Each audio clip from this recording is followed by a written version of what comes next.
Okay, should be live. Hello, testing, testing. 1, 2, 3, 1, 2, 3, testing, testing. Let me see if it's live over here.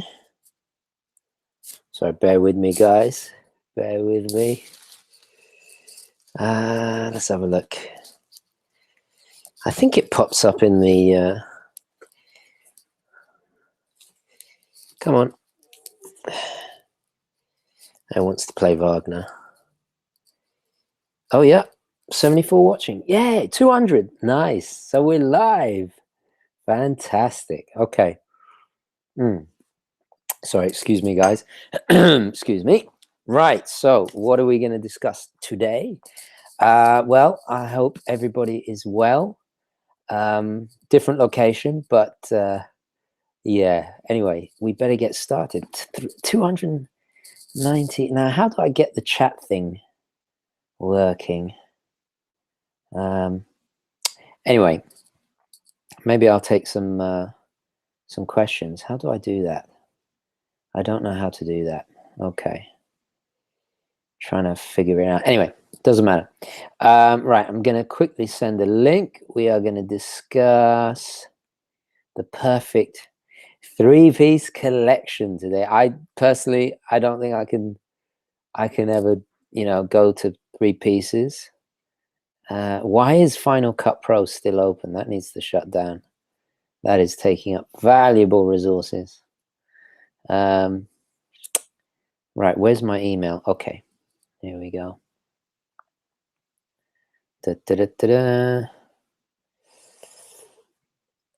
Okay, and it's sent. There we go. Right, I might as well finish my espresso. I hope everybody's well. I'll wait to do wristwatch check when my guest arrives. We're going to help him out with deciding on his next piece. If you remember my good friend Duncan Casey, I lent him my Sinn 104. When was it? It was a month ago, just before Christmas. So he's going to give some feedback on that, hopefully. If this ever works. This thing terrifies me, I got to admit, guys. Absolutely terrifying. There is a way of doing these shows unlisted, but I kind of like the spontaneity of doing it live. 'Cause anything can happen. Well, hopefully it doesn't, but so I've made some notes and hopefully we'll go through. Oh, new RS Aquis. Yeah, the new RS Aquis, 39 millimeters, and it's crazy because I have still got to edit this footage from Switzerland. Oh, we'll get back to that. There he is. Hello, hey, testing. Hey. How are you? How are you, Duncan? Good, thank you, sir. How are you? Very well, thank you. Much better, thank you. Yes, of course. You had the dreaded lurgy recently. Yes, yeah, I know. Oh God, it took me out. Took me a week to get over it. How have you been? Yes, well, thank you. Yeah, avoiding it. Seems everyone around me's had it, but I'm always the last to get it though. So I'm sure it will get me eventually. But yes, all right. Good, thank you. Yeah, Good. yeah. I was waiting to do wristwatch check until you arrived. So what are you wearing today? Well, I'm kind of something similar to you. I've got my Speedmaster on today, and it's on an early gentry NATO, so representing. Nice, very nice, nice. I've been wearing the subby mostly all week. I did take it off yesterday to wear the Casio F91W, but nice. I've never worn it really on a NATO, so it's completely changed it for me. Yeah, and I think I'm going to keep it. Were you talking about selling it then at some point? Yeah, I was. Okay. I had this crazy idea of going to Japan and doing the Lost in Translation thing. Oh, nice. Yeah, and the hotel's really, really expensive. So I think I'll just wait until I get another editing gig and I'll put the money and just save. Yeah. Oh, okay. Yeah, because it's just too special, and the sentimental value, and to me, it wouldn't be the same. some pieces you just have to hang on to. I mean, there's like my GMTs like that for me. That I'll never part with that. Right, right. Yeah, it actually brings me on nicely.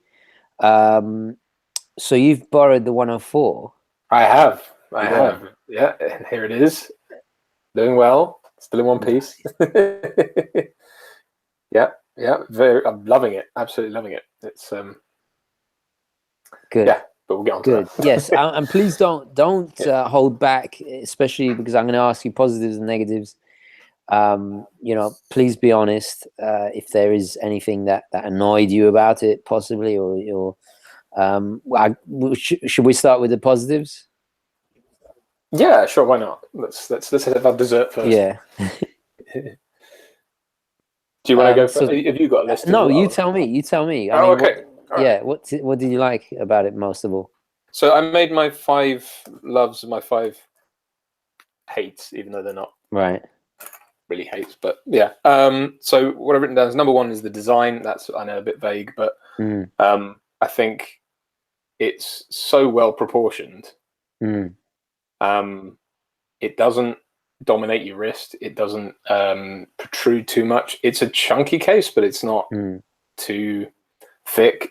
I think it's just perfectly proportioned. I think everything is in proportion and works really, really well. The design language of it is really clear, and I think that's, high praise indeed. The dial layout, I love that you've got the black and white, that's it.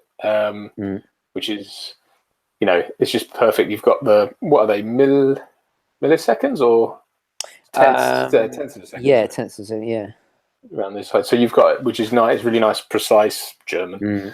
And the hands, obviously the syringe hands, so well designed so that they point perfectly to, it's such an easy watch to set.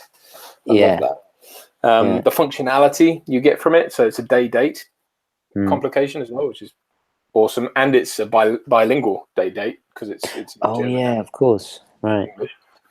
What else? The value that it represents. I think what you can get into for these, I think they're about £1,000 here. I think about $1,200 or $1,300 now, United States. So I think that's roughly translated about $1,000. Yeah. Yeah, and for that, I mean, you've got, it's a Solita movement, isn't it?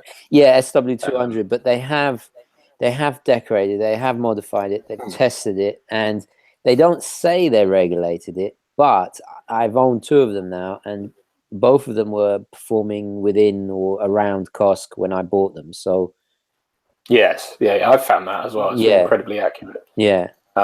So it's like, it's very much like you said about them being comparable to Omega in terms of quality. I think certainly the movement, if you look back at Seamasters from the 90s, like mine, although mine's a quartz, but if you look back at that era of Omega, the movements they were putting in those were no more decorated than that, and they were the ETA equivalent.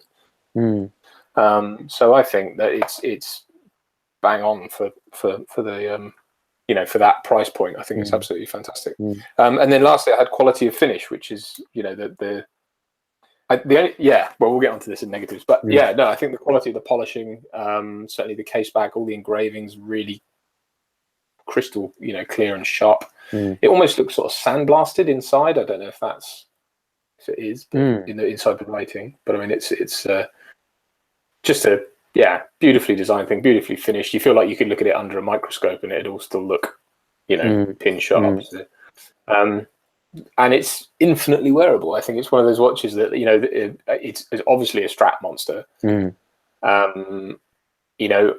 could put it on anything. You could put it on, I think a leather NATO like that, I think would work really well with it. Infinite possibilities, obviously, because it's a sort of fairly monochromatic dial and bezel. Absolutely. It's just, but I think, and I think you brought this up before about it being, there's similarities. I would say it's like a vintage sub and a Breitling Colt maybe had a love child. I could see it's its own thing. I don't want to kind of tar it with that kind of brush, because I don't think that's fair. But I do think if you were to put a sort of Swiss spin on it, right, in terms of its design, I think it's sort of along those lines. But I take your point about it being having a vintage sub feel, because of that domed crystal. Yes. And just the sort of, I don't know, there is something about it that is very vintage sub inspired. There is. It's like when Rolex made tool watches rather than before they went luxury. And that's the feeling I get from it. It's an unabashed tool watch. Definitely. So tell me, I'm really intrigued now. What are your negatives? Well, the negatives are, I feel like in some ways I can't really complain with a watch like this, but I did manage to I did write 5 down. The number one for me, I think the number one complaint I have with it is the power reserve, or lack thereof, because I tend to wear my watches in rotation. Usually I'll have 2 on the go at any one time, and I'll wear them alternate days. And the trouble I've had with this is that typically, you know, if I get up and go to the gym in the morning, I don't put a watch on until late morning, early afternoon, like lunchtime. So if I've not worn it the day before, I've gone another day with another watch, and then come the next day, it's usually stopped. Right. Because the power, I forget what the power reserve is. It's 38 hours. Yeah, it's something that the Solita, unfortunately, is a little lacking in. Yeah, absolutely. Absolutely. But, you know, it doesn't matter. The bezel is the other thing. I love the bezel, I love the design of it, but is it 60 clicks? Yeah, it is. And it's countdown as well. So did that kind of confuse you? Well, not that it would, but... No. The countdown thing I love, actually, and I should have put that in my loves as well, because it's a really nice feature, because there's a lot of times, you know, because I cook a lot and stuff like that, it's quite handy to be able to go, right, that's got however long, and you just literally pick the, you know, if it's 40 minutes, you put the 40 next to the thing. But the problem with the 60 click thing is you can't be, for all its Germanic preciseness, if the minute hand happens to be halfway between the two, you've got to try and position it. So absolutely. That's a bit of a letdown, and I don't see why. I'm not sure why they chose to go 60 clicks on something like that, but it does. Yeah, I don't know either. It's a bit strange. Does it bother you that it's bi-directional and not uni? No, that doesn't bother me at all, because it's not a dive bezel, and if it were uni, it would have to go clockwise rather than counterclockwise, wouldn't it? Because it's a countdown. Right. But my brain can't process that. Because with the dive bezel, we don't want it to more time added. Yeah, exactly. That's right. Yeah, exactly. This is vice versa. So so that was my number 2. Number 3. Sorry, I'm looking like this because no, that's fine. That's fine. Number 3 was, and I don't think this is a valid complaint really, but I had to pick something. But I said the movement's a bit industrial because it's a Solita, but it's finished very nicely.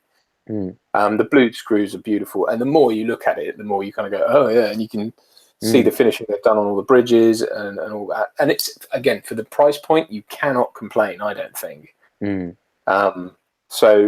it's a workhorse movement.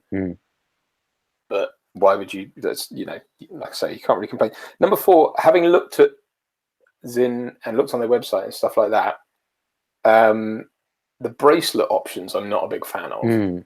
What they offer it on, I don't think the designs work quite as well, but I haven't handled them. But just looking at I think there's 2 bracelet options, and they're okay. Yeah, but they don't. I'm not a fan of them either. I've handled one of them. They're beautifully made, as you would expect, but just stylistically, I don't like them. That's all, you know. There's one that's quite Breitling-esque, but yes, it's kind of like at like the Navitimer has at an angle, the interlink, the mid links. Yeah, there's like five link bracelets. Yeah, something like that. Something like that. Yeah. So that's one, but again, that's kind of counteracted by the fact that you can put it on any strap at any time, and it looks fantastic. So doesn't matter. And then my number 5 is really the scarcity of ADs. You can't find these. I mean, I know you gave me one in London. Yes. But apart from that, you'd never find one of these in your average high street. Oh, that's such an excellent point. I'm so glad you said that, because that is a genuine. But then again, the brand is still a small brand. It's not that well known. You can't really blame them. No, and it keeps the price down. Ultimately, that sort of thing. That's true. Yeah. because if they were in stores, they'd have to pay a huge amount of money for rent and all the rest of it, and before you know it, it'll be the same price as an Amiga. That's it. I mean, when you think if that the amount of work that went into that goes in, compared to the amount of work that's gone into that, it's probably very comparable, if not more so. But it's just Zinn aren't marketed everywhere. They're not on James Bond's wrist. They're not. They don't have dealers in every mall in every city. So. Do you think it suffers a little bit from an identity crisis in the fact that, it's an aviation piece, but it's strange, it's 200 meters water resistant, and then it does, to me, it feels like a diver, even though I know it's not. Do you think, or maybe it's a plus, I don't know. I think in the tradition of, so aviation pieces tend to go one of two ways, don't they? They tend to either be your Fliegers like IWC make, or really, really, really complicated. Yes, yeah. So they either tend to be like that, and are very often chronographs, or they tend to be a sort of outcrop of the diver section. So the original original pilot's watch, but pilot's watch is the GMT, which was obviously kind of born out of the Submariner design. So they took the external bezel and thought, I know, we can turn that into a second time zone. So I think there is a sort of tradition of that that's still quite valid. And when I look at the Zinn, I think I know what you mean. It has a dive look, but the functionality of it, I mean, the 200 meters water resistance is just added functionality. I mean, I think that's perfectly fine. If you land on water, then you might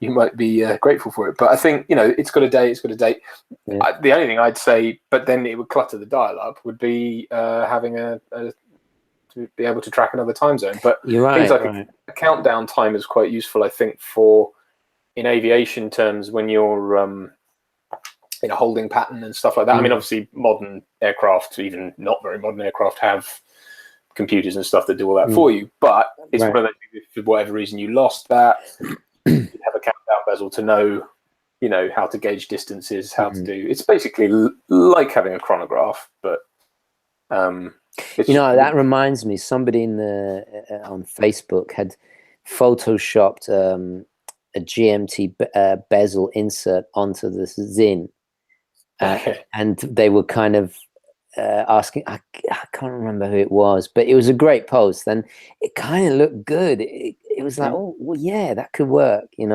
Was it all black or all black again? It was very subtle. At first, I just thought, wait, is this a new Zinn that's coming out? And I was like, oh my god! But no, it was just a very subtle, quick change.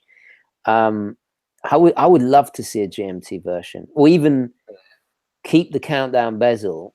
And then have markings on the inside of the dial and a new hand, perhaps a third, fourth hand.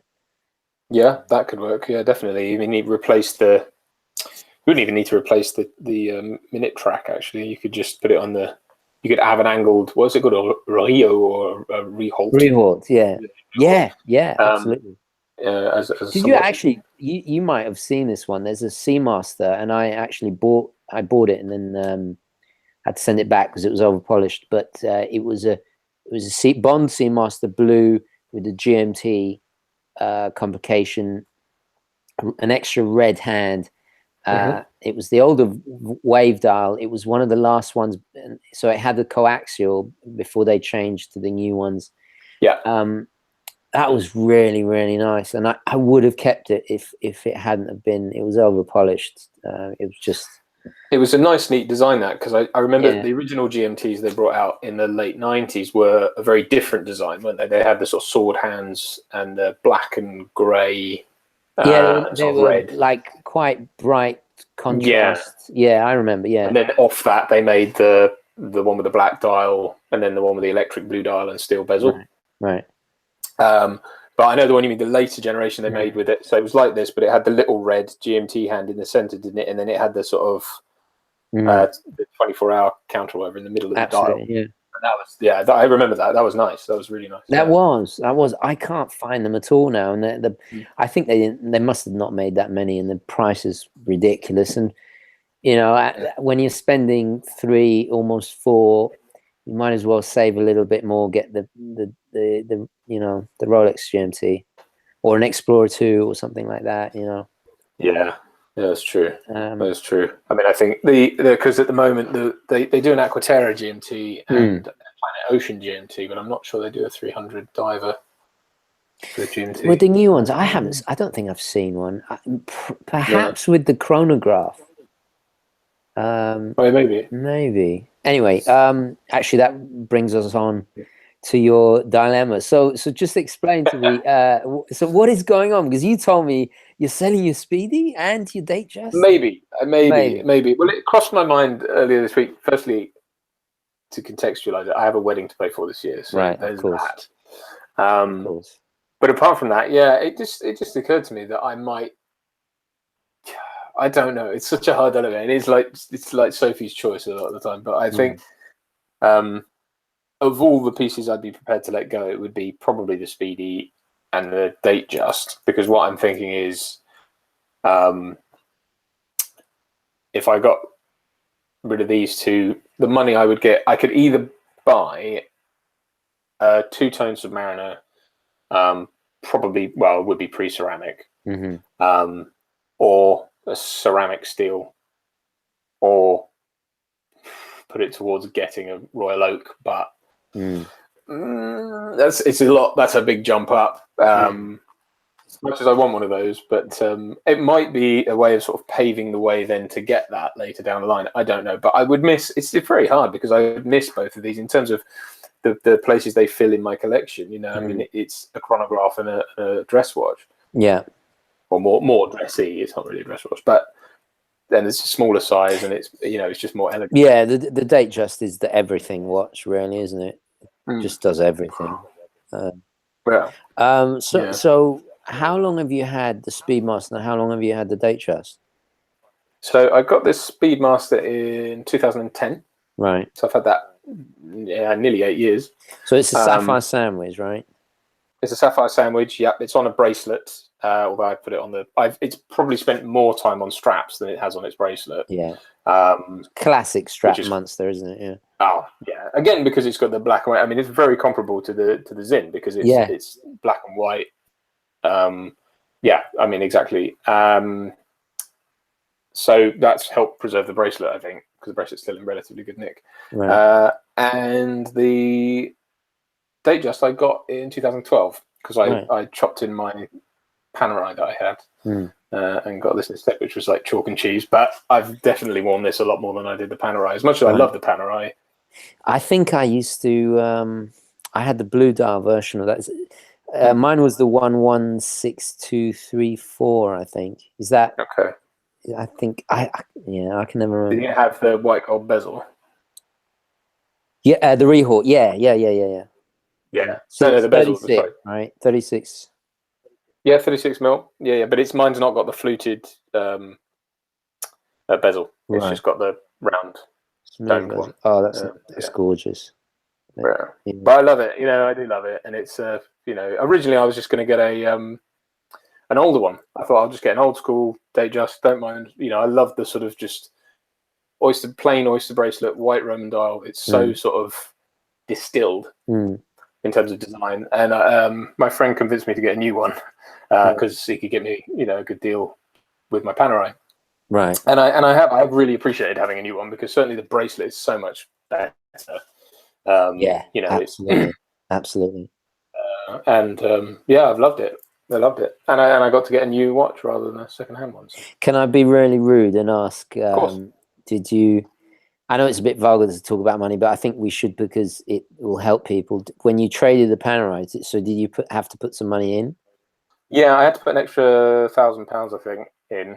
The Panerai at the time was, when I bought it, it was something like 3,300, and it was a 104, and it was a Luminor 104, and they've shot up, I think, since then. I'm not sure what they're at now. Right. And at the time, the DateJust was 432, so I want to say that. something like that. So basically, they because my Panerai was due a service. I mean, I'd had it at that point 4 years or so, right. and so they were pretty good with me. I mean, I think they basically said, look, we give you 2.8, I think, for the Panerai, but we'll fudge it, and then if you give us $1,000, that's So they were very fair. It must have been a shock going from a big Panerai down to the 36. Well, I knew the thing with the Panerai was I had enjoyed it. I had enjoyed it for 4 years, but it was a watch I couldn't. It just didn't go with a lot. It was fine with a t-shirt and jeans, but it was massive. It was polished. It was it was very much a talking piece. And I don't know. It's one of those watches where I love looking at it. Yeah. But when I put it on, it just didn't look right. For some reason. That's an interesting point. Yeah. And it's not a slam on Panerai at all, because they do suit a lot of people, but it just. And then I realized that because it had a 750 movement in it. It was things like, because obviously there's a lot of dial real estate, but a 750 isn't a particularly big movement. So the second hand was in a sub-dial, but it was quite far into the dial. It looked sort of a bit too far in. Right. And just things like that over time started to grate on me. Plus it only had, it didn't have any minute markers. So setting the time on it was a pain. You had to wait until a 5-minute point in time, if that makes sense. So on the hour, 5 past, 10 past, something like that, to align the hands perfectly to get it to, sync up. So I don't know, little pet peeves. Doesn't really matter, because at the end of the day, that's not what they're about. And it did what it did very well.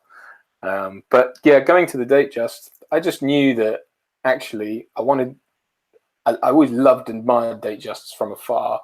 They're the watch that I think when you're starting out tends to be that you go, old man's watch, or I'm going to be a Daytona in gold and Submariners and all that thing, and that they're great to do, but I don't know, it just seemed to fit well with what I had, and do more what I wanted, which was to have a watch I could wear anyway. You can dress it up, down, whatever you want.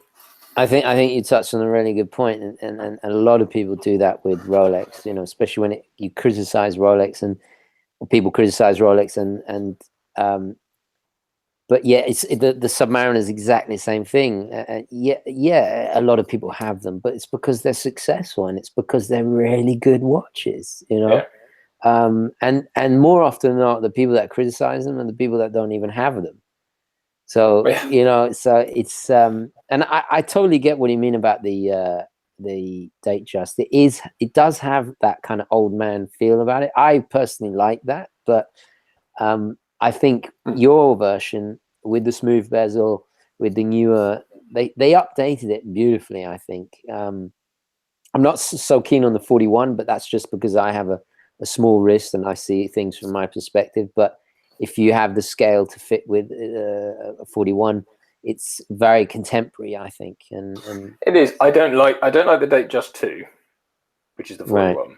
I don't mind the DateJust 40, because what they did was they made it proportional. I thought with the DateJust 2, it seems like the bezel was really thick. Right. Yes. It just didn't look right to me. I think when they just took it down a mil, reduced the lug sizes, made the bezel proportional.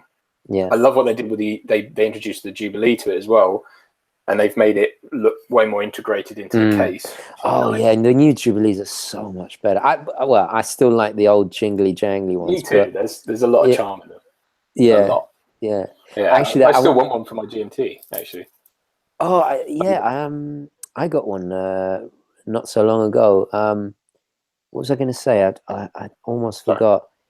No, it's fine. About the DateJust. The only thing about the DateJust 2, also because of the change in proportions, it doesn't feel like, when I look at the DateJust, I think of Patrick Bateman, I think of about a million movies, I think about people I've known that have worn them, but with the DateJust 2, I don't get that feeling, I don't get that connection.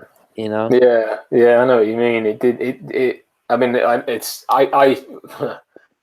They'll probably end up being quite collectible, because I don't think they made them that long. Oh, that always happens with Rolex. That always happens. Yeah.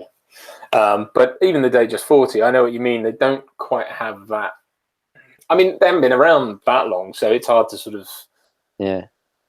you know, obviously we wouldn't necessarily associate it with a lot of people, but it's, yeah, I know what you mean. It's that even the redesigned ones. I mean, I have to say, like, I think these work, but they do still have that thing where the case is just slightly chunky. You know, you've got that kind of gap here where the lugs meet the bracelet, and whereas it used to be much more kind of sleek and less jarring a transition, but it works. It does work, and it's an update that is still subtle. Whereas I think, yeah, we need the jump to 40 or 41 mil. Yeah, will it stand the test of time? I don't know. I mean, the DateJust 2 sold. I mean, you should see a lot of people wearing them, but it obviously wasn't as successful as they hoped, or they obviously needed something because it wasn't that popular. So, so you talked about you considering a Rolex Submariner or an Audemars. I have to be very careful because because I keep saying Audemars, I keep pronouncing the S. Audemars Piguet, right? So Royal Oak, yeah, or Rolex Submariner. That's quite a different. It's quite a different style, and yeah, yeah, it is the other side of it as well. I think the AP is a stretch because the thing is, firstly, it's a lot more money, but also it's things like servicing costs on them and stuff like that, and it takes months. And I presume you're talking about buying used, right?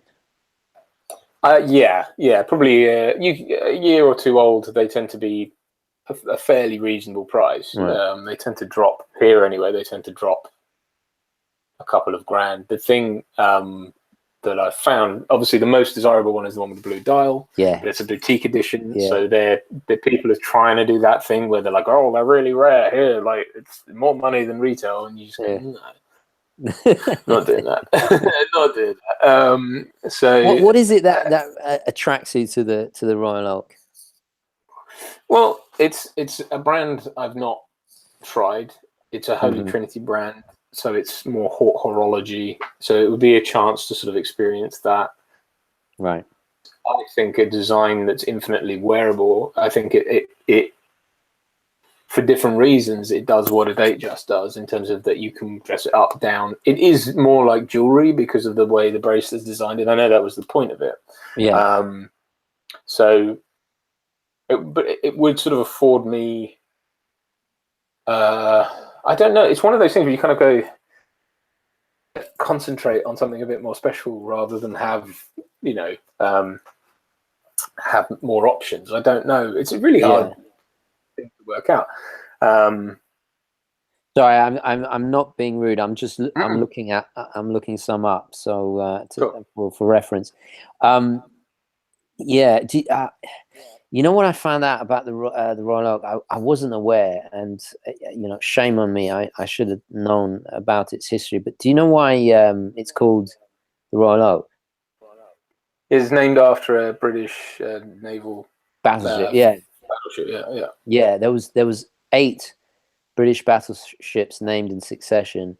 The last one was sunk by the Germans right in the middle, beginning of World War II in 1939 at Scapa Flow. Oh yeah. In fact, it's weird because I'm reading about this. I'm reading a book about submarine combat during World War II. So it's quite an interesting story. But the Royal Oak, the ships get their name from an oak tree that Charles II hid behind during the Civil War. I forget the battle. I think it's the Battle of... Anyway, I've forgotten. But so that's where the name comes from. And the octagonal shape that Genta put in to the because it's nautical inspired, even though it's not really a... Yes. So it looks a bit like a porthole, but it has the octagonal sides because of the 8 battleships. Wow, I didn't know that. Yeah. So okay. Yeah, it was really cool to find out. And I was... because I'm reading about this, it's U-boat commander Gunther.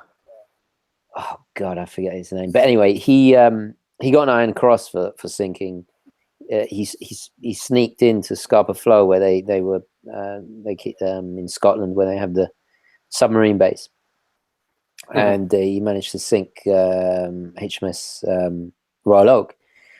And it's a fascinating story, but that's rather tragic. But yeah, so that's where the name comes from. And I think actually, as Brits, I think I kind of, it makes me like it even more, you know. Yeah, it's sort of defiant in a way. I mean, even though it's not a British brand. Yeah. Yeah, it's a nice little nod, I think. It gives it. I like that the design is intertwined with that history. And, yeah.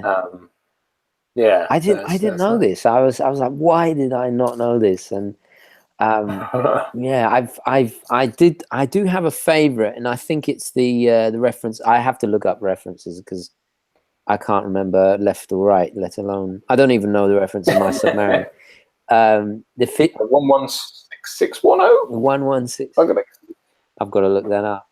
I think 116. Did you say 2 O's or 116610? 10. Right, let's have a look. Well, Royal Oaks did come up, but I don't think, does it exist? No, that's the Submariner reference. Oh, Submariner, of course it is. Yeah. Oh, yeah. Well, the Royal Oak reference I'm talking about is the 15202, which is came out for the 40th anniversary, which was 2012, because it originally came out in 1972. So yeah, that makes sense. And it's the most faithful to the original, but yet, you know, slightly updated. But it's got the blue, the tapestry dial, and I just think I like the original. I just, you know, as soon as it gets complicated, the servicing is going to go through the roof. Yeah. Plus, it's not really an in-house movement. Right. Chronographs, which is, you know, I mean, at that price point, it's okay. Don't get me wrong; it's a very well modified movement. But I think it's a module. I think it's a chronograph module they've got. From what I remember, the original had the 2120 or the 2122, and apparently it was Jaeger LeCoultre who they were the leading. It was funded by AP, and I think Vacheron and Patek. I think it was a joint, the development of this ultra thin movement. But it was JLC that were the lead watchmakers on that particular movement. So to what extent, I don't know. I'm still finding out about it, but which is terrible. I do not, you know, I don't want to learn about. It's such an expensive watch. From what I've heard. So yeah, and it is. I do like the fact that it's thin. Yeah, they've just come out actually, haven't they? They've just released it. SHI. Was it? Okay, yeah, I'll do the same thing. I'm like SHIHHI. It's the like super thin jumbo, because the jumbo. So I don't know why they call it a jumbo, because it's smaller. Well, it's 39 millimeters, but back then that was jumbo. Yeah, and I like the jumbo, but I don't like the fact that it hasn't got a central second hand or a second hand at all. Yes, I was going to ask you about that. Would that bother you? Yeah, it would, I think. So yeah, I think I'd go probably with because they have done they do obviously the standard one, which is 42 mil, I think. Right. And I've only ever seen the smaller ones. I don't know what that would be like. They do a 37 though as well, I think. Yeah, don't tell me that. No, they do. They in the new version. So it's I'd be interested to see what that looks like. Yeah. Try that on, because the thing with them is because of the integrated bracelet, you tend to get, even though the case size is whatever it is, out further, so you end up with it tends to take up more wrist space than the case size would suggest. So I'd be. So would you go 39 millimeter? 37. I might. I don't know. Yeah. I'd have to try them on. I think I did try a 41mm version on once a long time ago. How did that wear? Yeah, good. Yeah, it was. Again, it wore a lot bigger. It wore more like a 44mm watch, really, because the case is angled out like that, and the bracelet comes out, and it doesn't flex much. The bracelet doesn't have much, so it's big. Yeah. And I don't know that it's a design.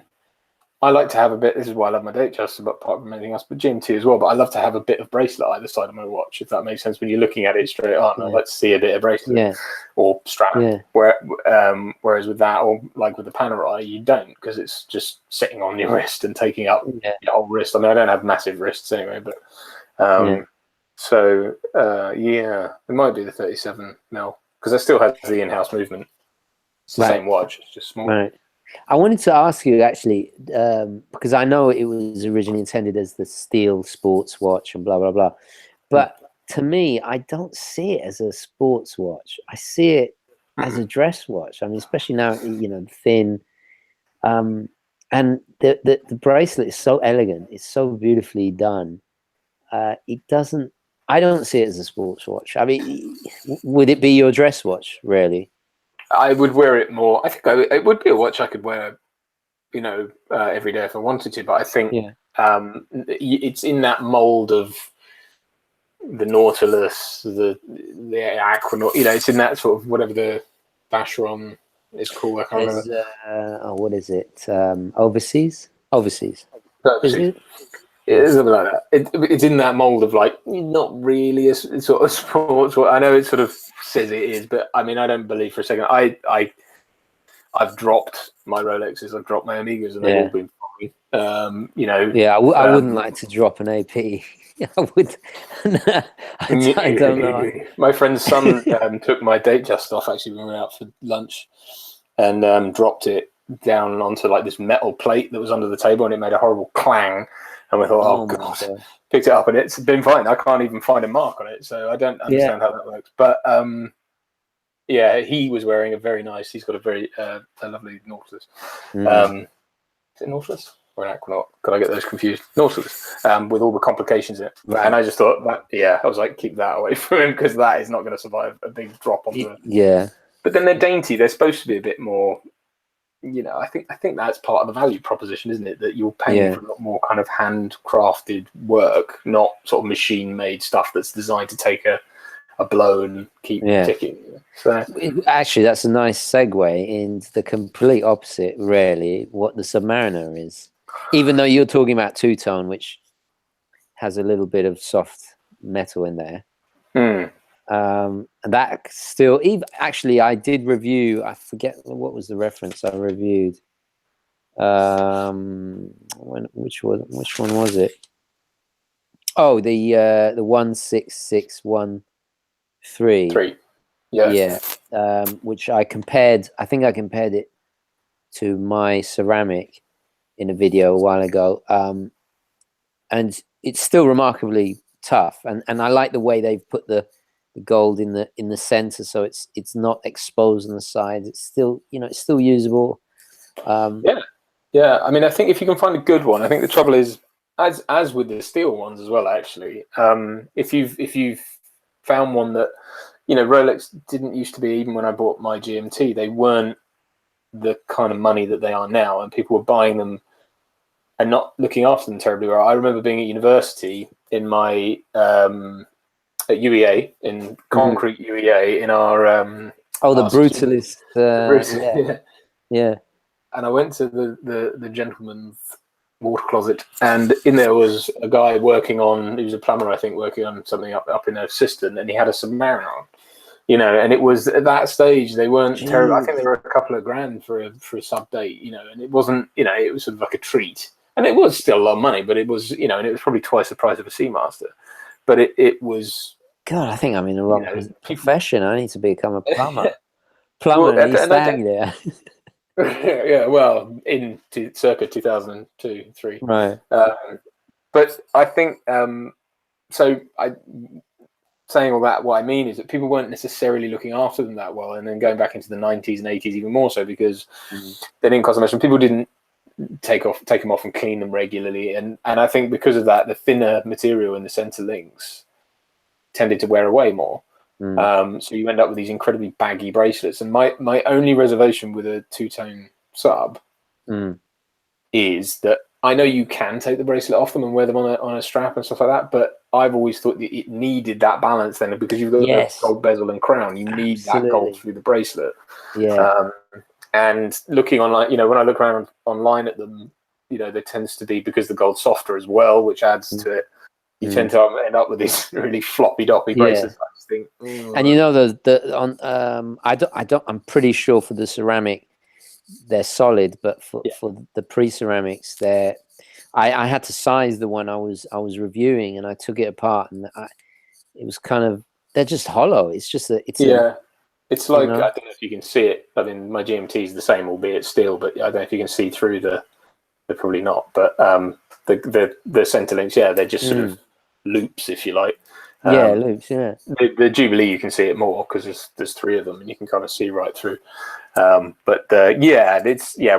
the more modern ones they're solid. And you're right, the same with the gold. I think hence the massive price difference, because you've got a lot of solid, more solid gold plus the ceramic.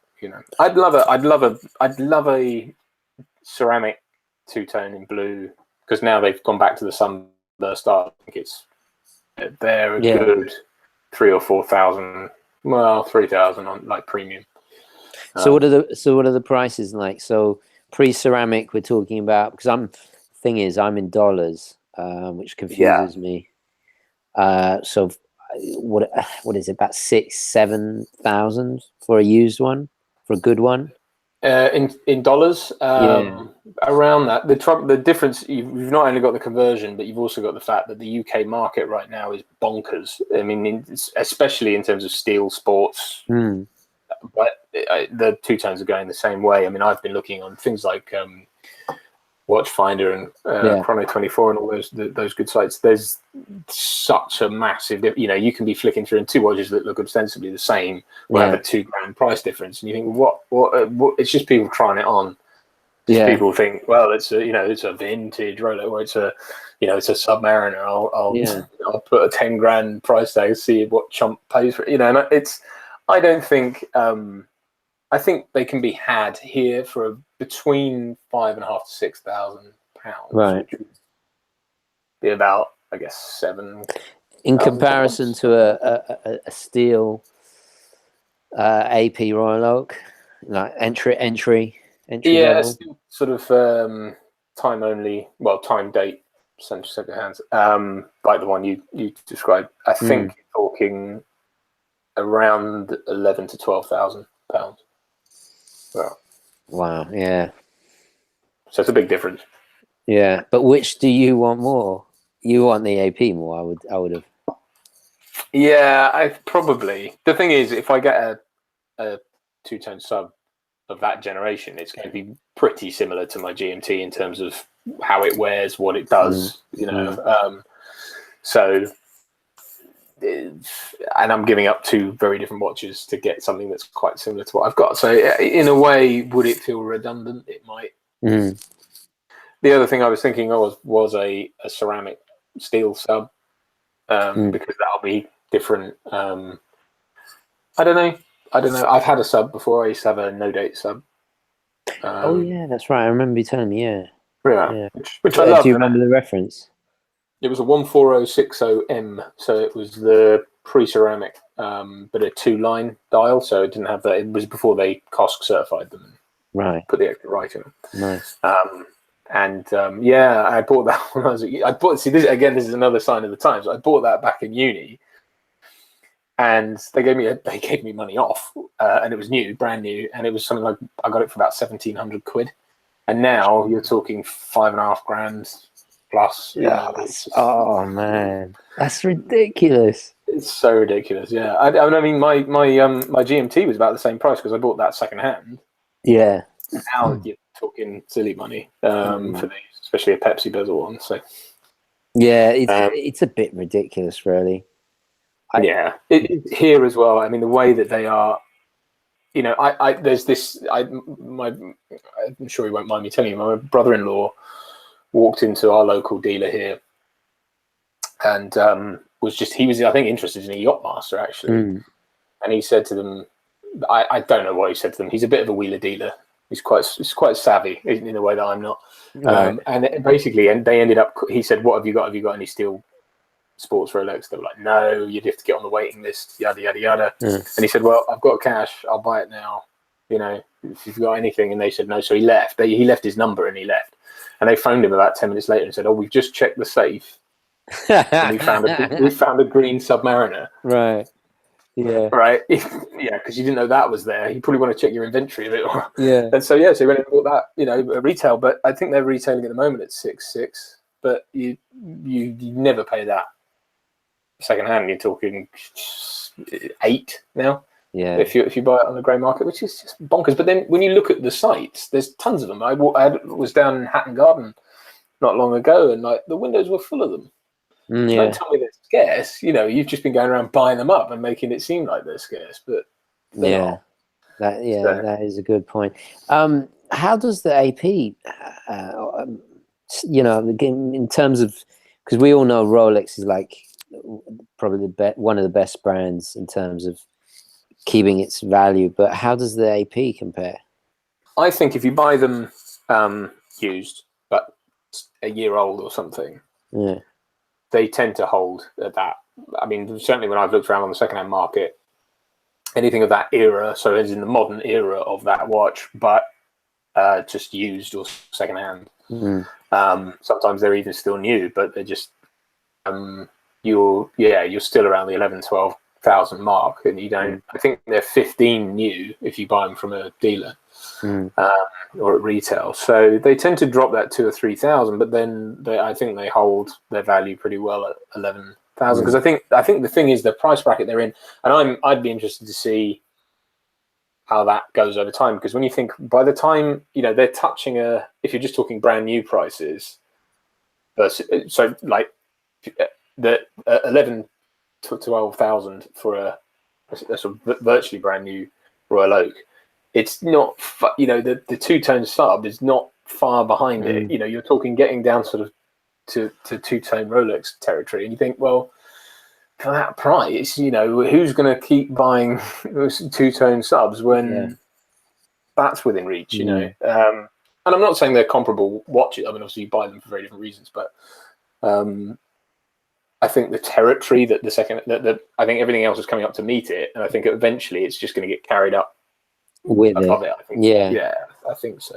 Much in the same way that Jaeger has over the years. I mean, they've become such a great value proposition because Jaeger's used to be for a steel. I remember for like a Master Control Geographic, which I used to love the look of. They were around. I used to be like, "Ooh, £5,000 for a steel JLC," and then now they're secondhand. They're still around that, and you think that money for that kind of that quality of movement. And you're right about JLC. I did a video a week or two ago looking at luxury watches under 2,000, and you can still get a Memovox, which is one of their icons. You can still get a pole router going back to Genta, and you can still get amazing World War II completely in-house, and it's just JLC is an amazing value. Actually, before I forget this point, talking about watches that maintain their value, the Sinn 104, because that's the one you have is the second one I've owned. Oh, you put it on. Very nice. I put it on. Yeah. Very nice. So that's the second one I've owned. When I sold the first one, I sold it literally not because I bought it new, but I didn't lose that much for and this is it's not luxury, it's not entry level, it's kind of would you say it's mid-range? I don't even know. I think there's a case to be, I mean, in terms of its quality, I think I think in terms of its price point, it used to be that was a sort of mid-range. That used to be your Omega territory, but Omega's now gone up with everybody else. $5,000 just for a Seamaster. I lost a few $100. That's it. And for something that isn't massively well known, and it's not bad at all. I think, and it's also got to do with the way that Sinn really control. You can't really get any. Well, you can't get any Sinns on the grey market. There isn't any grey market Sinn. They really control their dealership and their distribution very, very carefully, and I appreciate that, and that definitely makes the brand kind of, it makes it, it keeps its integrity. That's what I'm trying to say. I think that's paid them dividends as well going into the online world, where nowadays it does add that extra level of, and if you look at the website, it's laid out like that as well, but it adds that extra sort of special, I need a tool. Yeah. I'll buy it from this special place. Yeah. Like if you needed a special hunting knife, you couldn't just walk that. Well, here you couldn't anyway. I don't know about the States. You couldn't buy it out of a high street store, and so it's kind of got that. I'm a pilot. I need to get my specialist instrument. I'll get it from and I'll order it from my special online place. Well, so Helmut Sinn was a pilot. He was I think he was a pilot in World War II, but I need to look that up. But he was a pilot. I just appreciate that. There's no pretension there. You know? I think it under promises and over delivers, and that's rare in a lot of watches these days. Really, very rare. Yeah. So I've got to ask, because you've when you told me you were consolidating, so I was like, well, first I thought you were going to 2 watches, but then I remembered you have the Omega Quartz, and you're not going to sell. You can't sell that, right? Firstly, it's my sort of first nice watch. My dad bought it for me as well, so I can't sell it. Yeah, you can't sell that. Has sentimental value for me, and I've had it a long time, and it's been around with me. Same with the GMT, although I got that a bit later. But that's so those 2 watches will always be with me, I think. Okay, so that's one. So you're talking. So then you told me. So then I emailed you back, and I said, well, you're gonna have a trio if you're keeping that. So yeah. Let's say you sold the Speedy. Let's say you sold the DateJust. You got your GMT, and then you go AP. If money was no object. Go AP. I probably. Well, I mean, that would, in terms of keeping some variety to it. Yeah, maybe. But like I say, it's what with impending nuptials and the costs thereof. I'm gonna have to. The initial rationale behind it was, well, that might be a way to free up some cash, and then I can, rather than feeling like I've just lost, half of my collection, I can get something out of that and get something new. You wouldn't be able to get that feeling with something more mid-range, like a Sinn or an Oris, or I don't know, Hanhart, or actually those are quite expensive. Something that's not as obvious. It's a little bit more affordable. Yeah, possibly. Have you considered that at all? Yeah, I mean, the other thing I was thinking is even getting an older DateJust on a Jubilee. Right. Because, like I say, I'd love that ability to be able to swap the bracelet on the GMT for a Jubilee, and it would also keep that sort of dress section of my collection still there. But I mean, those older, I mean, I'm not talking very old, but like late 90s, early 2000s DateJusts are still pretty good value. I mean, they're around about the £3,000 mark. Yeah. And I bought one for my wife for her birthday. She absolutely loves it. Yeah. Oh yeah. Yeah, that's a 2-tone one, isn't it? Yeah, and it's I borrow it quite a bit. It's It's a perfect watch for that, though. I mean, that size is absolutely perfect. I can put mine on my fiance's wrist, and it looks right at home. Yeah, is your fiance into watches? No, she thinks I'm mad. I think one day when I get her, she thinks you're mad. Yeah, she wears a Fitbit and stuff, but because of her line of work, she can't really wear anything too flashy. Although she wears her engagement ring when she shouldn't. But I think she could. I think she'd suit just like a a perpetual or a ladies' DateJust. Even just like mine, in fact, I've shown it, the size one, so not the full ladies 26mm, but the 31mm was perfect for her. So maybe she plays her cards right. Yeah. Yeah, we'll see. But yeah, and that might be a way of sort of freeing up some cash, and then also being able to get a watch that's, I know it's still a DateJust, but it would be another way of sort of... I've been racking my brains about a trio, and I can't do it. I could never have a trio. You know, I start thinking, well, which ones, and then I cancel out, and it's impossible. I can't. I think I think if you were starting from scratch, you could. I think the trouble is you've probably got a lot of attachment to your watches, and I think that's part of it. I think if you were to distill it, you could say, look, all right, you, in terms of need, you could say, right, I need a more dressy watch, I need a sports watch, and I need a travel watch or a chronograph or something. Distill it into that. In your sports watch, the great thing about that is you could have a diver that's also a GMT, so that's what you can take when you travel, or you could have a dress watch that's a GMT, and that's what you know. This the sort of combination of things is endless. Yeah. Actually, somebody shared a picture, and I love how I put it on the Urban Gentry Instagram. They had a trio, and they called it Land, Sea, and Air. So it was Stover Flieger. I think it was an Omega dive watch. Oh, and I can't remember what the third watch was, but I like that theme. You know, I like a theme like that. That was pretty cool. It's a good thing to follow. It's a good thing to follow. I mean, I think that's spot on. Yeah, I could do that. I don't know. It's so hard because I look at them. They're looking at me now like puppies. They're like, no. So I don't know. And the options, it's funny, talk about first world problems, but a friend of mine recently was in a similar dilemma, but in a much bigger way in terms of with his cars, because he was toying with the idea of getting rid of his he had a Porsche 911 Carrera S and an Aston Martin DBS. Right. Yes, has been accruing value.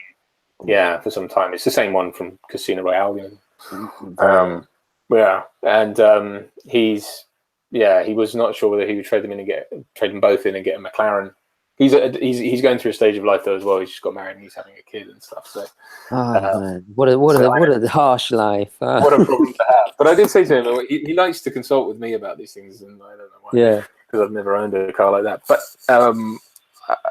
the thing, one of the things I said to him, and it is kind of relevant to me as well, is there is always that third option of don't do anything. You know, just because I think you get into that mindset, don't you, of like must change. As soon as you have that thought, you go, you're just focused on what you're going to get instead of what you've got.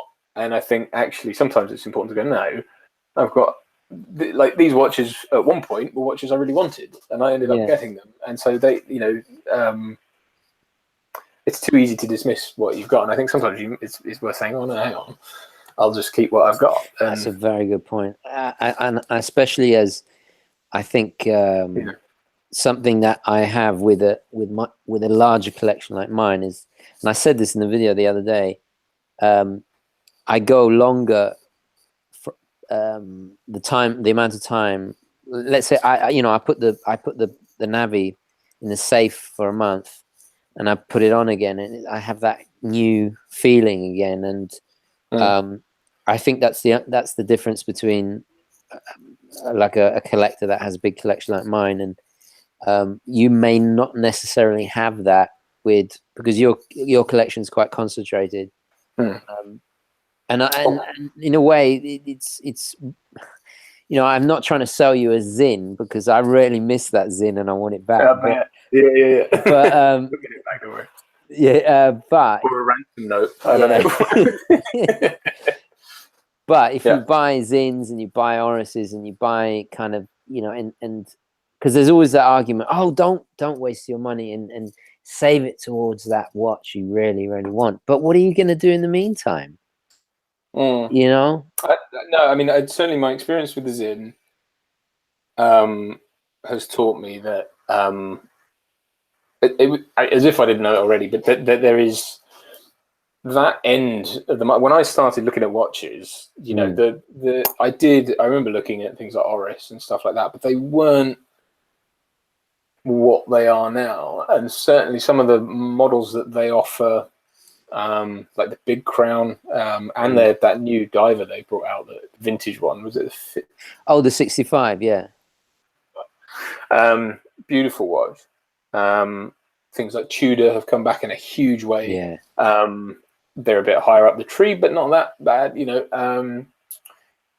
I think, you know, there's so much value to be had at that because obviously, like the Omegas and the Rolexes of the world have just kept going up and up and up, and they've left that vacuum. And I think,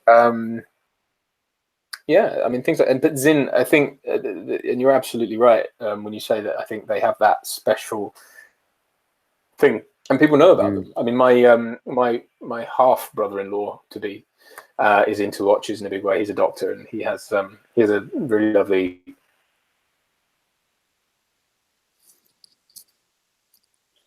sub like my old one. Right. And we were talking about it, and I told him about the Zinn. I didn't have it with me at the time. This was on Boxing Day. And Zinn, like, I just didn't find them. You don't, you know, but everyone knows about them. They do have that. It's one of those watches that people know. It's like sort of a Freemasons thing, I guess.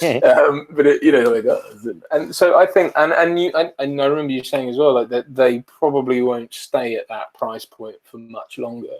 Yeah. And I think you're right. I think you're absolutely right. So I'd be interested in. I'd not pay much attention to, but I've been looking more at the 103. The 103. The chronograph. I'm going to look that up. It's a chronograph, right? Yeah, it's a 103 STSA, I think. 103 STSA. Yeah. Nice. Oh my god, yeah, it's the same case. They've just so it's the same size as the 104. So yeah, I'm not sure if you guys can see that, but that's it there. There you go. Yes, exactly. So 104 with a chronograph. Yeah, basically. So I'm guessing 7750 by the layout. Yes. Oh, there's a oh my god, there's a GMT version. Oh yeah. Oh my gosh. That oh no. Yeah. And see something like that is you know, still well within, it's one of those watches that's not too much of a layout, you know, and like you say, you can kind of get your money back if you really want to. It's not going to lose that much. I mean, you know, I think there's this big kind of stigma about the mid-range, and if you know what you're doing, it's you're not going to lose that. And you buy these watches to enjoy. It's not. I've got to ask, actually, do you think you're buying because all your watches are luxury? Do you think there is a status symbol kind of aspect to it? Do you feel that if it wasn't AP or it was something else? When I was younger, how much does it matter to you that is a luxury? When I was younger, I would have said yes. But like I say, the price point of these watches, the Rolexes especially, has got to a stage that it wasn't at. Well, I mean, maybe less so the DateJust, but certainly when I had my sub and my GMT, you know, you were talking, what, 500, maybe $1,000 more than a Zinn. You know, so it's like it wasn't what they are now, you know, and so, I mean, yeah, don't get me wrong. I mean, there's a lot of, you know, it's a Rolex, it's an AP, it's, you know, there is that, but I'm just as, like I say, I've been just as happy walking around, you know, wearing and about, you know, I haven't taken it too many places because obviously it's not mine, but it's I've loved wearing it, and it hasn't felt like a step down in terms of, you know, prestige. Quite honestly, I don't wear watches for other people to notice, really. I like the idea of having something that if someone is a collector themselves, they'll go, but I don't like the idea of people knowing what I'm wearing or thinking, oh, that's a Rolex. That's a, so So, which is where a two-tone sub might be a dumb idea. But yeah, it is a little bit flashy. Yeah, I don't know. Sorry. Nothing. No. Yeah. I gotta say, until I wore it and I spent some time with it, I always used to dismiss it. But it's like anything. When you get to experience it, you kind of change your mind. Actually, that reminds me. What did you think of the frosted AP that came out last year? Did you see that? Yeah, I mean, look, it's AP have to cater to that market of very wealthy people who want something that's different. I know these people because I've met a lot of them again through my friend he's got his cars. He's a member of the Supercar Club, and I hang out with a lot of people like that. We went to one event, 6 Lamborghini Aventador SVs, which, if you know, special edition Aventador, a car which starts at about £350,000 or thereabouts, Jesus, or whatever it is, something like that. So so it was like everyone has to have something unique, and in that market, it's no longer good enough to have a Lamborghini Aventador SV. You've got to have one in a unique paint color that no one else can get, or it's got to have a rhinoceros leather or some nonsense like that. So, although it shouldn't, because obviously they're endangered. Yeah. Sorry, Greenpeace. That was just a made-up thing. But so in the watch world, the same thing's happening in the watch world, and so that I think is in terms of its ingenuity on their part, is really fascinating thing to do. Would I wear one? No, because I think it really. I mean, that watch itself, because of all the polished bevels around all the little links inside it and stuff. When you move those bracelets, they sparkle. Everything as they are. If you with the frosted look, it really does look like it's just covered in diamonds, even though I know it's not. But I mean, it's gold, isn't it? I think they're still gold. They're I'm pretty gold. sure. Yeah, is it platinum or I don't even know. I try and deliberately stay away from that kind of thing. But and it's funny because I just bought my first solid gold AP. Yeah, and it's the most subtle, small. I try and I try to buy something that I guess my grandfather and my parents would approve of, that isn't flashy and that serves a purpose of being a dress watch. And it's so far removed from an AP Royal Oak. You couldn't get more further away. So my beautiful thing. Thank you. I've got to review it. I'm really, really happy with it. I don't wear it day to day. Obviously, it's almost like an object sitting in a wind. I'm just worshipping it. But I will wear it for formal occasions, and I'm almost determined to leave it just for that. So I enjoy it even more when I finally wear it. But yeah, it's a totally different role as an AP Royal Oak. I think your Royal Oak, it would be, like you said, it would be more every day. But I still see them. I see them as dressy. I know I do as well. And do you know what I mean? You may well be right. I start to wonder: do I like the idea of it more than I just? For me, I love the design, and it is very much. I think it's very me. It's a design that I think suit, and it's a design I would get a lot of enjoyment out of. For me, these are objects that I love to pore over and look at the detail. I spend hours I mean, you must have had this, when you look at your watch umpteen times, you still don't know what the time is because Yeah. I think all watch enthusiasts suffer from that. Yeah, it's a common affliction. So I know that I'm not buying it because it's an AP, because it's because I'm showing off. But it is one of those things where I think it nevertheless has that, and it has that not only stigma, but also worry about wearing that out in public. I would worry about attracting the wrong kind of attention. And when I think about it in practical day-to-day terms, I do still like watches to be functional. I do still like to have that, robustness and functionality, which the Royal Oak is getting away from. Don't get me wrong, it's still functional, But all that it's more form over function, really, and that's okay. I mean, I'm not slamming it for that. It's just what I would use it for and what I would get out of it, and would I probably end up sort of putting it in a safe or something and not wearing it as much? Maybe. Yeah. I don't know. You wouldn't ever consider a solid yellow gold one? It's too much. Well, it's A, very expensive. B, I don't suit. I'm paid. Look, I don't suit gold really. I feel like I can get away with two-tone because it's like you say, especially with the Rolexes. But generally speaking, they tend to be predominantly steel, and the gold is flanked by steel, so you never really got gold right next to your skin. So it doesn't, it doesn't. Actually, you know what? I've just remembered. You know what is similar to an AP Royal Oak? It's two-tone. It's a DateJust. Have you ever seen the oyster quartz?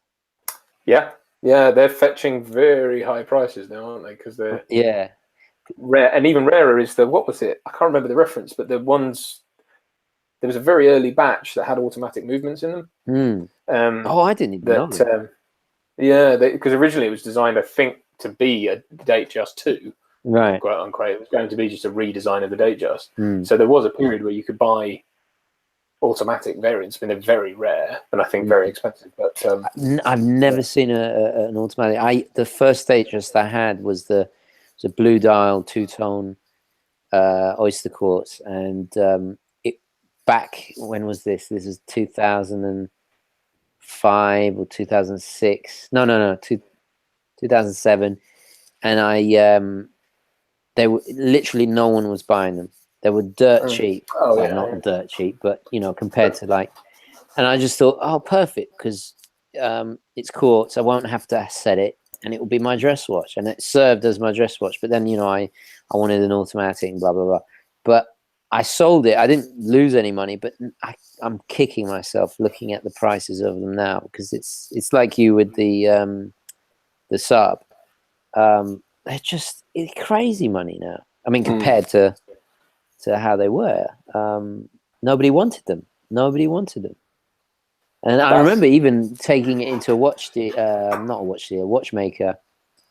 and he was like checking it over because he hadn't seen an oyster quartz before, and I kind of got this vibe off him that he thought I handed him a fake watch or something.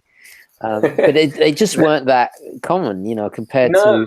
And they were actually incredibly mechanically complicated for a quartz watch. They were very. I mean, you only have to watch one tick, and it's so precise. Whereas if you look at even my Seamaster, it doesn't quite.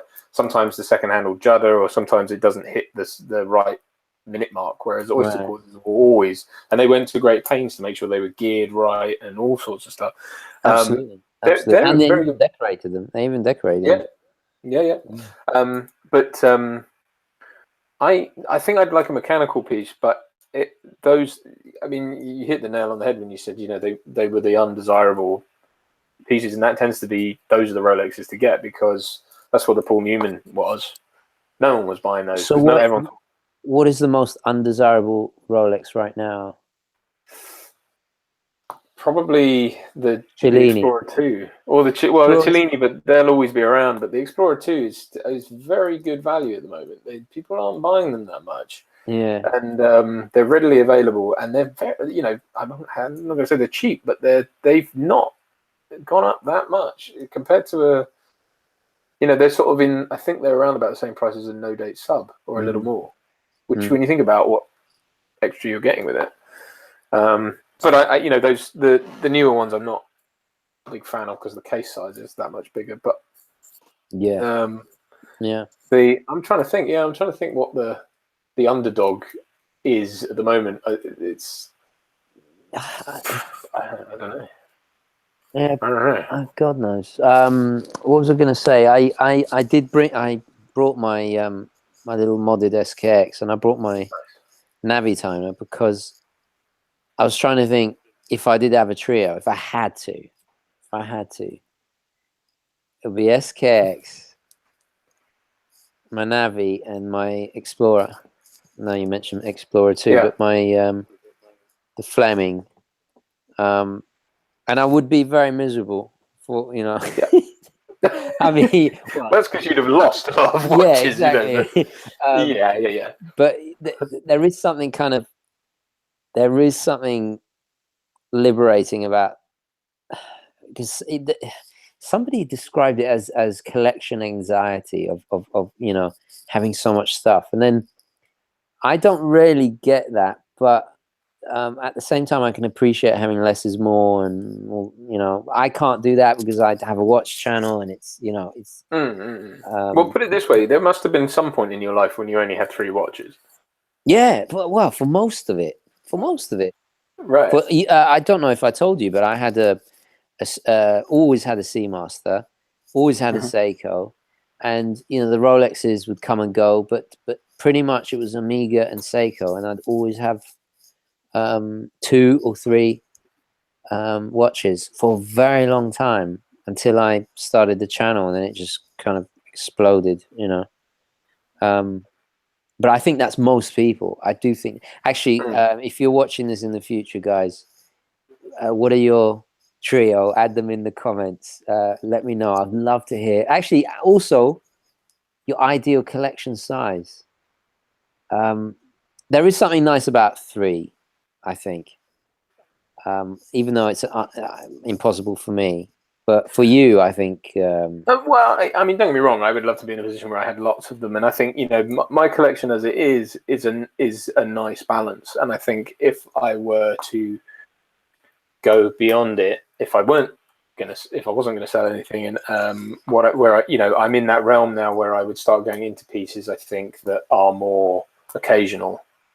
So yeah, an AP Royal. See, my collection as it is right now, if I added a Royal Oak, it's fine, because I wouldn't be wearing it every. I've got my watches for every day and all situations, and then I've got my very special one. Or I could buy a Panerai or a Big Pilot or something, and because I can wear it when I'm feeling a bit edgy or whatever, or like a bodybuilder or something, and I can walk around, or what have you, and I'll. But it's not something that I'm going to have to, because generally speaking, what I tend to do is rotate them monthly. So I'll tend to usually have 2 watches on the go. So I'll wear one day, one the next day, and just rotate them monthly, which is how I kind of get, like you have. I'll come back to a piece having not really seen it for a month, right? Like and then you sort of fall in love with it again. Yeah, I've been doing this new experiment of trying to have 1 watch for the whole week. I did mess up yesterday. I had the Casio on, but it's weird. You go through this kind of love-hate thing of, like, one day you're just like, oh, I'm bored of this, and then the next day you're looking at it and you think, oh, subby, and it's utterly ridiculous, because I change my watches, like, I don't know if anybody else does this, but I'll change my watch 3, sometimes even 4 times in a day. I'll Wow. I'll start off with 1. You got a problem there. Yeah. Can I have another one, please? Yeah. Yeah. No, I certainly, I tend to stay with 1 a day. Right. I have a 1 a day habit, but I do like to have a different one the next day. I don't. Yeah, I know what you mean. Yeah. Anyway, I think we'll leave it there. I was gonna discuss Speedmasters, but you know what? Because I was ill last week, I was researching Speedmasters, and I got into this kind of hallucinatory state of I'm sick of them now. I don't want to look, and there's just so many. It's bewildering, and I tracked down like 3 or 4 that I'm like, I could consider the reduced, the first Omega in space again, and the racing, and the blah blah blah, and I go full circle. Nice, no. I was waiting for you to look though. I even considered the sapphire sandwich, which is what you have. I do. What I like about that is that you can see the movement, and because a lot of it, forget about the automatics, but if you're going to go manual wind, I kind of want to see the movement. That's something I didn't like about the first Omega Space is with this prestigious what is it, 18 what is it, the movement in yours? 18 it is a, hang on, it says it on there 1863. Where does it say? It does have it written on there somewhere. I'm sure it does. My first Omega Space was 1861 caliber. So yeah, 63. I think you're right. This one is I think this one has a modifier, because basically on the ones without the display back, some of the gearing or some of it's actually plastic, I think, because they didn't bother to put as much effort into, or maybe not plastic, but there's something that it's less decorated. Right. So yeah. See, I like I said, the way I found this was in a secondhand store in Worthing. Right down south. Down south. Yeah. And it just so happened to be a sapphire sandwich. It wasn't that I was necessarily looking for one, but having had that, you know, I know what people say. It's like everyone loves to bang on about it's the pure one if it's got the Hesselite crystal, and oh yeah, why would you want a sapphire version of? But yeah, it's practical because I don't worry about banging it on stuff, and you know, and it just adds wearability. I'm not going into space, and neither are you.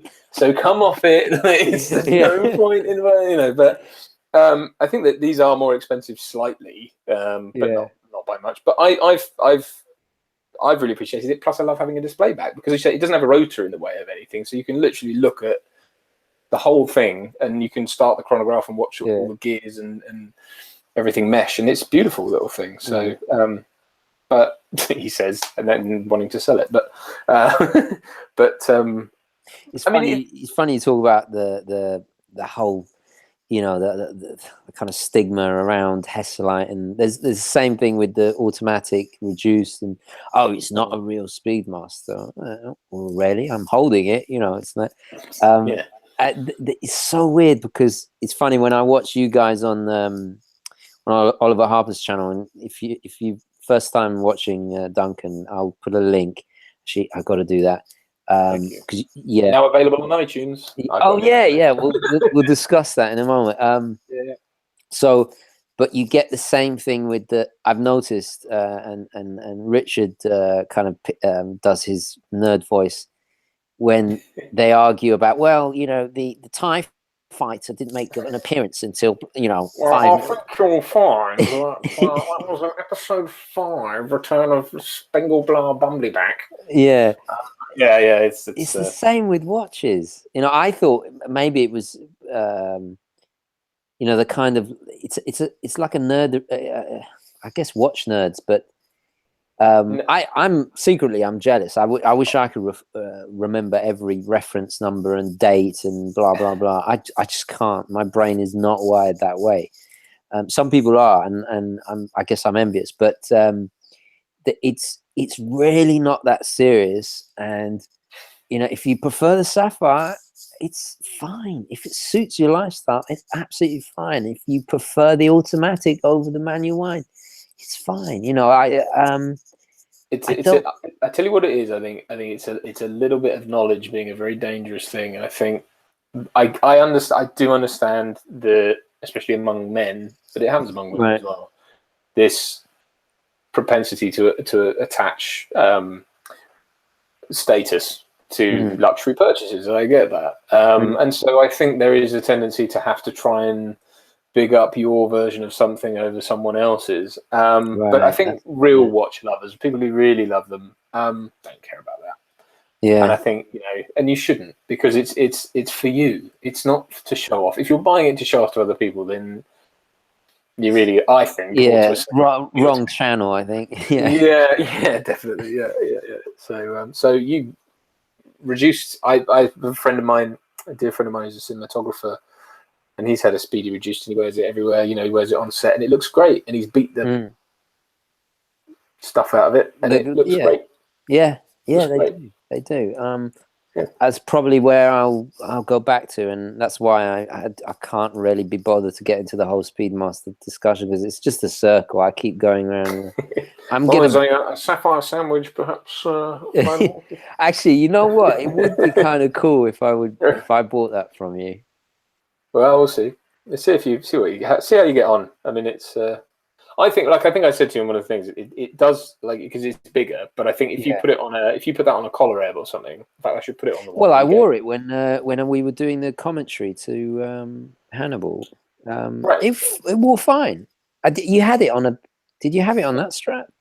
Well, I actually put it on your NATO. Oh yeah, perfect. Yeah, 20 millimeters, the lug width. Yeah, perfect. Yeah. All right. Well, I've got to save up, Duncan. I've got to save up. Oh, actually, talking of Hannibal Lecter, completely unrelated, but that is the death head moth. I can't see it. Can you see it? A bit? No. Can you see it? Oh yeah, Mr. Echerontius Styx, isn't it, or something like that? Exactly. Yeah. Yeah. There we go. Oh, and that's Palazzo di Vanciani, which I lived in. So this is the palazzo, and my front door was this one right next to it. Very cool. Very cool. There you go. You've got it's bordering on the obsessive. Yeah. Maybe I shouldn't share this kind of stuff. I just had to go through all of them for the commentary. I've just watched Manhunter for the first time in ages the other day, and right. So how was that? How was that? It was all right. It's interesting. It's funny how I didn't realize just how much of a shot-for-shot remake Red Dragon is in a lot of ways. But right. Yeah, I'm collating my thoughts on them at the moment. But right. Yeah, interesting. But yes, I've watched a Hannibal series as well, the first 2 seasons of it. So I'm pretty. Oh Jesus! Cannibal. Yeah. Oh God! Yeah, you need therapy now. Yeah. But I won't go to Hannibal Lecter for my. No, definitely not. Actually, you know what I'm watching, which is similar, is Oliver Harper mentioned it was Mindhunter, directed by Fincher, David Fincher. Yeah. And I'm completely hooked. The only thing is that it lingers in my mind, and I'm thinking about these sickos. Yeah. And it's almost, I almost have to detoxify and watch something ridiculously happy just to. It's very good. Have you been watching that? We've watched now first 3 or 4 episodes, and I'm getting into it. I must say, my fiance less so, but the one thing we watched, and I don't know if you've just on Netflix, is it's called Manhunter Unabomber, which is about the yeah. Okay. So that I went through that like mad, and then but it's obviously it's only a one-off series, but it's so good. So has that got the British actor? He was a gangster #1, I think. It's got Paul Bettany in it. Yeah, Paul Bettany. That's it. Yeah. But very convincing American accent. I mean, Paul Bettany's brilliant anyway. It's got Sam Worthington in a very good. I thought he was very good in it. Was it Avatar? The guy from Avatar? From Avatar, and Terminator Salvation. Cool. Third best Terminator. But I thought he was excellent in it. I thought everyone in it was very. The only reason I watched that ghastly Terminator, whatever it was to see it because I saw the review you guys had done, and I was just like, my God, this is so terrible. I have to see it now, and yeah.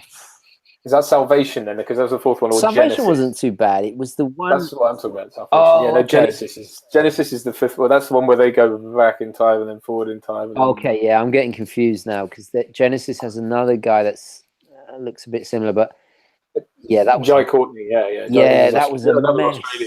Yeah. It was not great. I have to say, we actually had a few people who worked on it contact us afterwards, having listened to the commentary. Which has always been nerve-wracking, certainly for me, because I go, oh God, I hope I haven't burned the bridge there. But they were like, they said like because what we said in the commentary was, look, these guys did an amazing job, and the effects in it are fantastic. Yeah, it's just, you're not to be too crude, but it's like polishing a turd. Really, that's what I think Richard said. And fair enough, yeah. and they said, you're right. We thought what we were working on wasn't great, but. We did the best we could, and they did a great job. There was something I do like about it. In the Asian gentleman who played the cop, he had managed to get the mannerisms of Robert Patrick, so well, like the way he moved and he carried himself, and Korean guy, I think, isn't he? Korean guy. Right. I should know his name, which is terrible. I don't. But he was. I couldn't agree more. I thought he was fantastic. And I love the way they didn't try and make him look like Robert Patrick. It was just that's the T1000, and you just went, yeah, that is a T1000. You know, but what's done with it as a character isn't great. But but no, I thought when they recreated all the 1984 stuff in that, I thought it was good. Yes, by and large. yeah, I but agree. unnecessary. You know, ultimately, I'll just go back and watch the original film. Why do I need? You know. Yeah, the original is so good. I've recently rewatched it. I've been doing a bit of an Arnie marathon with my wife. She had never seen Total Recall. Yeah.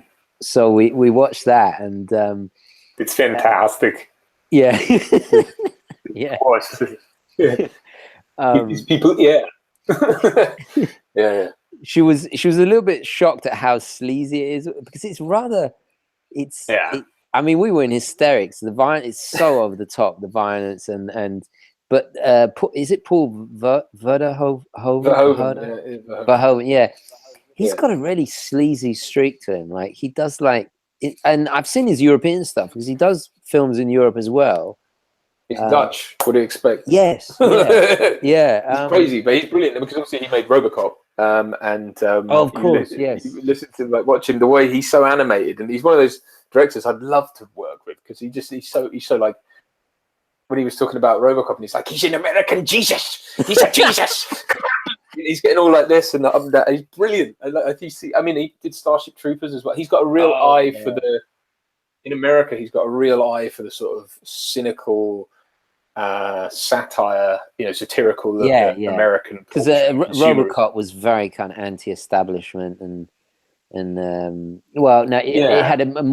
had a real issues about law and authority and I thought it didn't, especially given today's climate, but it didn't. It was obviously a comment on Reaganomics and that era of 80s yuppie culture, but it wasn't necessarily saying that it was bad. It was just saying, if this goes to the inevitable, this is what sci-fi does, right? It's examining the human condition through a fantastical prism. And with a film like that, it's saying, look, it'll never go this far. Yeah. But what if it did? What are we saying about ourselves? And then also, obviously, there's the whole, what is a human? When you talk about putting a man in a machine and all that kind of stuff. But that's Richard's. Richard can wax lyrical about that film till the cows come home. He loves that movie. I think Verhoeven's a fantastic director, and Total Recall's a absolute classic. I haven't seen the remake actually, but I haven't either. Before I forget, you've got a film coming out in the US. Yes. So you should plug that. You should plug it. I should. I'm terrible at these things. I really am. Accident Man, starring Scott Adkins, is out on February the 6th on Blu-ray and digital download, I think, and DVD. And I think we're getting it in April, I believe. But yes, so I am in that. And cool. It's based on a comic book. It's based on a comic book called Accident Man, but it was in an anthology or something called Toxic in the 90s. But it's done by I hope I get this right, Pat Mills, who wrote Judge Dredd as well.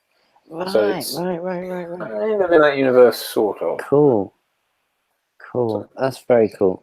All right. Well, I think we should leave it there.